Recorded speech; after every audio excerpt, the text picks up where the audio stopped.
Hey guys, what's going on? You know who I am and where I'm at, but in case you don't, I am Mark, this is TSTindustries, and here we have a beautiful 2020 Yamaha MT-03.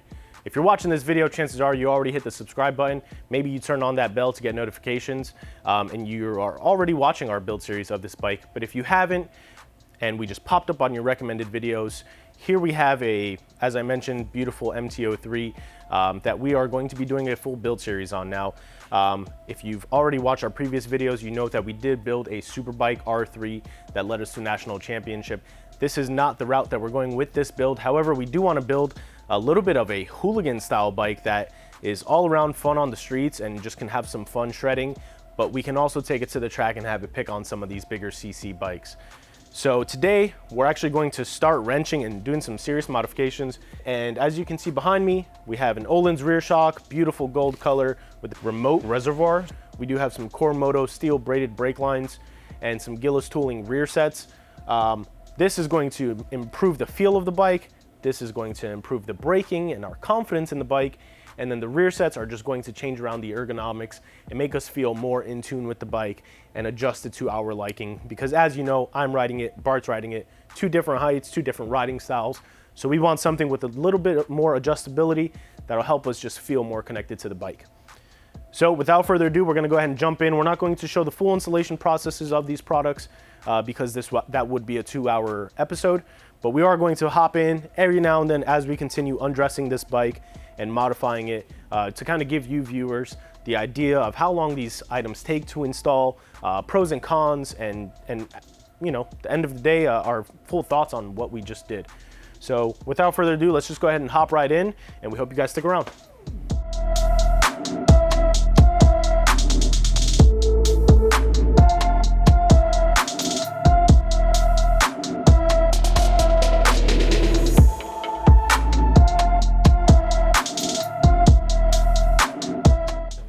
All right, so we've been wrenching pretty hard so far.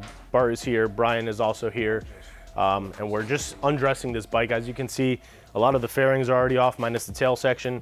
Gas tank came off. We actually are going to be installing a keyless gas cap as well.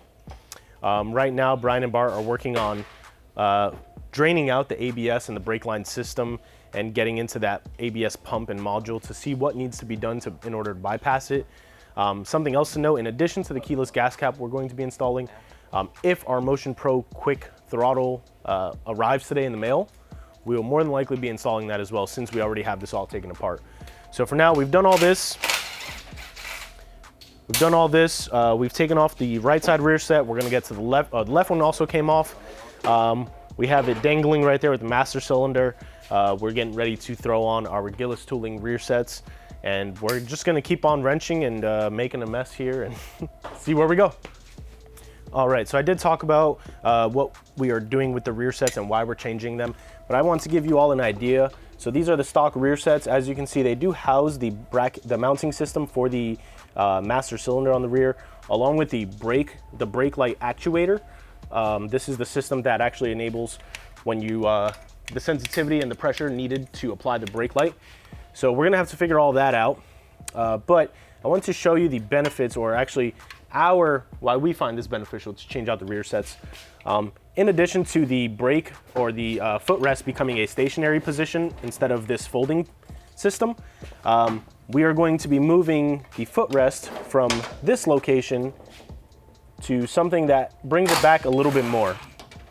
So we're gonna be bringing it back and up, and as you can see, on this bracket, there are 3 holes. These 3 holes allow you to change the location of the footrest, even within this rear set system.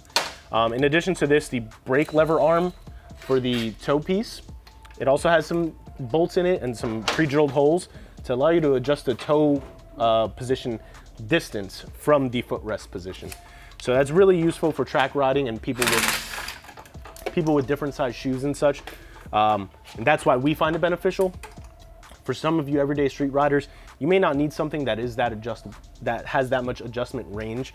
But for those of you who find that the stock rear sets, you find your knees a little crammed or anything like that, you just want to change the way you feel on the bike and change the ergonomics, these rear sets, huge improvement, incredibly beneficial.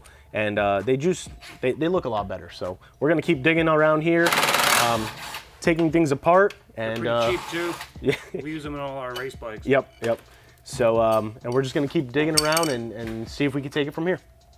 All right, so here we are, passing Brian the Ohlins rear shock. We were going to wait until we had the rear sets installed, but being that everything is already taken apart and we have so much access to the internal geometry of the bike, we're just gonna go ahead and install this now.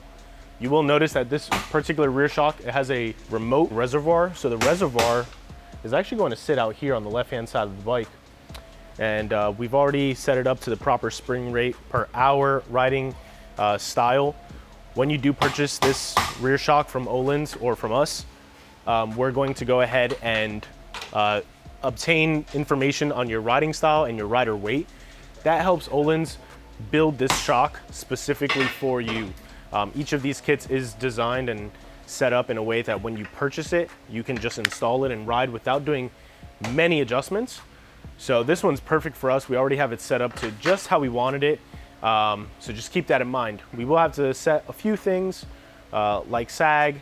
Obviously we'll have to get into like compression and preload and all that stuff. But for the most part, this is ready to go. We just have to do minor tweaks per our riding style. So in order to do this, when you're installing this rear shock, you do need to have the bike lifted, but the tricky part is you cannot lift it from the swing arm.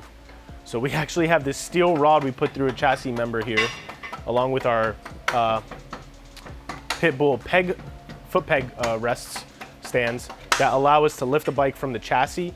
It unloads everything off the swing arm so we can fit the aftermarket shock in and also take off the OEM one. You're not gonna have any compression, any weight pressing down on the shock. So it does allow you to kind of wiggle everything in and install it with ease.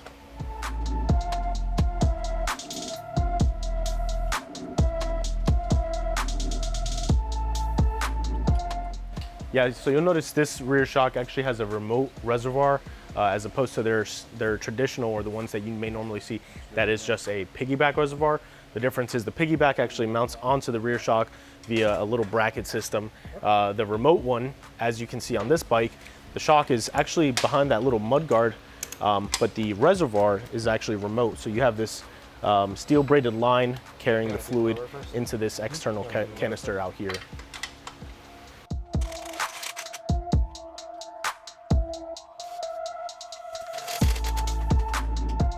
So now the rear shock is mounted and installed.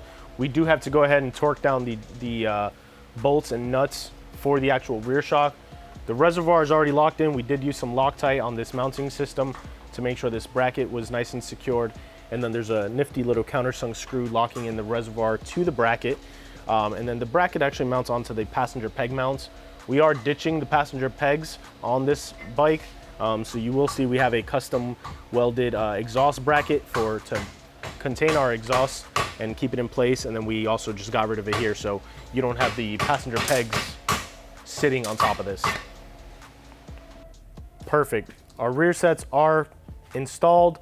Brake lines are routed. We do need to fill up the brake reservoirs and make sure we bleed out the system to prevent any air pockets from entering. Bart is finishing up a lot of this mess that we've created and just trying to clean it up. We do want to focus on the rear sets, and I know I briefly mentioned it in the intro, why we went ahead and changed these. So before, the stock footrest position was probably about here. We went ahead and brought it up and back slightly. These rear sets, they do have 3 slots for the toe piece and 3 slots for the footrest position. So you do have a lot of adjustment there that allows you to tweak it depending on how big your foot is, how small it is, your overall just riding position. Their other rear sets do have a lot more adjustments, so keep that in mind.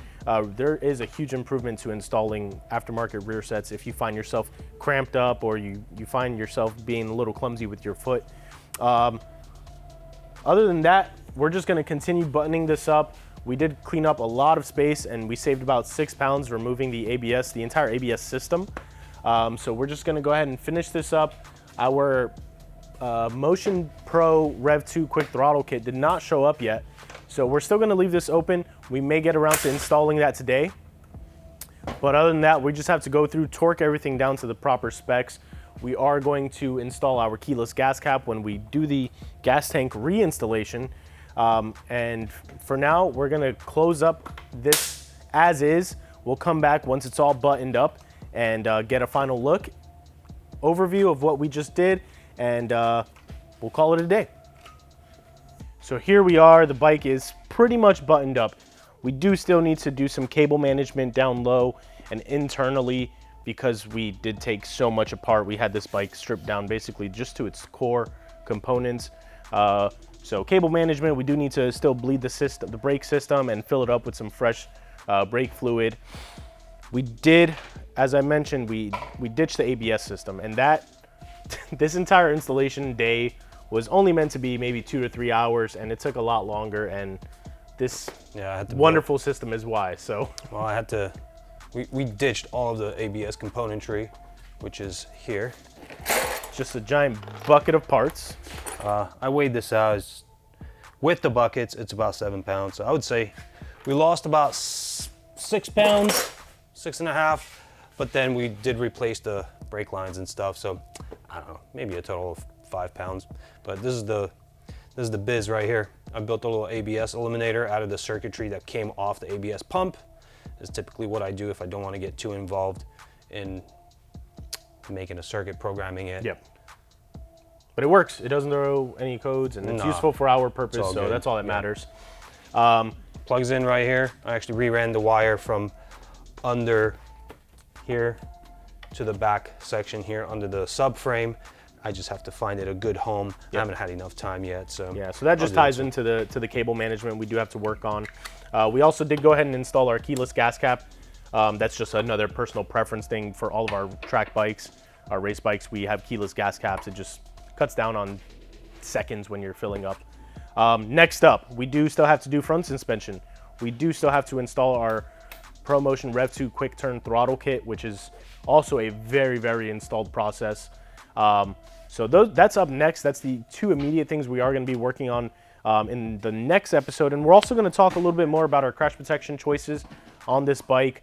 I know we talked about that in our last mini-sode where we were addressing some of the comments, but I do want to give you a little bit more focus on why we went with certain products on this bike versus other options on the market, and then just talking about those other options and benefits, pros and cons for them. So I think for now we're all done. I know you've been wrenching on this all day. You're probably ready to go in the AC and relax. Well, get to be honest with you, I really want to go ride this thing, but it's going to be still kind of dangerous. Yeah, we still got some things to do. But yeah, we're here. We're finally getting down into the nitty-gritty parts of this build, and we still got a long way to go. So I'm excited to see how this shock is going to transform the ride for me. Yeah, because this is the same shock that we used on the Super Sport version of the R3 that we built for Alex. It actually looks updated a little bit. It looks like they're using a different diameter spring with different collars. Yeah, I think there was an outcry from competitors out there that used R3s for flying around the track. Moto America. And we do still have to do the front suspension, so that's going to be this right now as it is a world of a difference. And then when we do this, it's just going to be night and day for everything. Well, we'll see. Yeah, but for now, you guys stick around, continue leaving those comments, questions, concerns. We're going to head out for the day and get back tomorrow, finish up this this whole mess, cleaning it up. And yeah, we'll see you guys next time. Ride safe. I'm ready for a beer.